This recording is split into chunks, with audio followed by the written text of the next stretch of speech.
Sveiki! Kaip šventis praėjo, kaip kimaras, kaip kalėdos, kaip skrandis. Anyway, užsikimarinau šiandien belė kaip, nuėjau į lovą, pakritau. Iš tikrųjų pakritau į lovą, pusė buvo dalies ant grindų, o kita pusė ant lovos. Drybsau sau ir tik kažkaip taip netikėtai šovė idėja vlogai. Galvoju, gal dar susuksiu. Tai va, ir suku.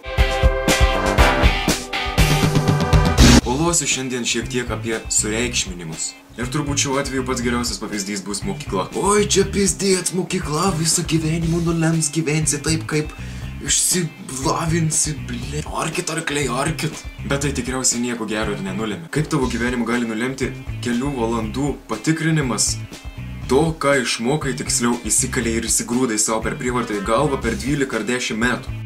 Tarkim, sieki kokį nors daktarų Hausu būt. Nuzibi šaunuolis, taip vareik toliau mokykis, siek to, jeigu tikrai to nori. Bet jeigu jau to sieki to nesureikšminant ir nuoširdžiai. Galų gale, jeigu tau ir nepasisektų, tu turi tai priimti. Ir tai nėra blogai. Galbūt dėl to kažkas tai nemirs anksčiau laiko, kol tu būsi daktaru. Ir galbūt tai reiškia, kad tavęs kažkur kitur reikia. Ir viskis bus neskanus.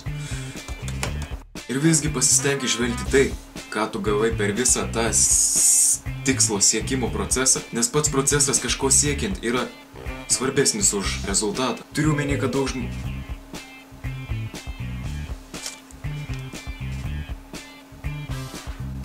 kad dauguma žmonių jau įsikabina į rezultatą, kurio dar nėra, apie jį fantazuoja ir panašiai. Visas dėmesys yra kažkur ten, galbūt netgi praleidžia tokius dalykus, kurie gali būti rodikliai. Jog tai, ko tu sieki dabar, visai nėra tas, ko tu nori iš tikrųjų, ar ką tu gali. Žodžiu, negalima nieko per daug sureikšminti, nes tada tu prarandi daug dalykų supančių tave. Tai lyg įsikniaupti į vieną medį ir nebematyti, kad esi miške. Kas būna, kai viską sureikšmini?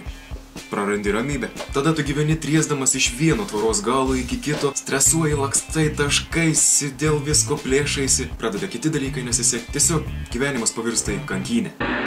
Tiesiog noriu pasakyti, kad nieko niekada nereikia sureikšminti ir pereikšminti. Iš anksto reikia susitaikyti su visais galimais variantais kažko siekiant. Kaip ir sakiau, procesas neretai yra svarbesnis už patį rezultatą. Ir be to, yra auksinis pasakymas. Nėra to blogo, kas neišeitų į gerą.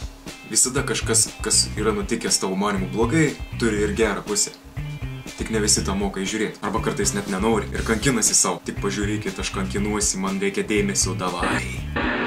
Tai va, jeigu kas nors užkliuvo, galite rašyti komentaruose arba privačiai padiskustuosim, jeigu nuotaikoj būsiu. Tai va, žodžiu, susimatysim. Ai, beje, greitai galbūt įmesiu blooperių video, gal bus apie minutę, gal 2, nes yra jau šiek tiek prisikaupę iš senų tų, kurių... Žodžiu, iki greito, susimatysim, iki.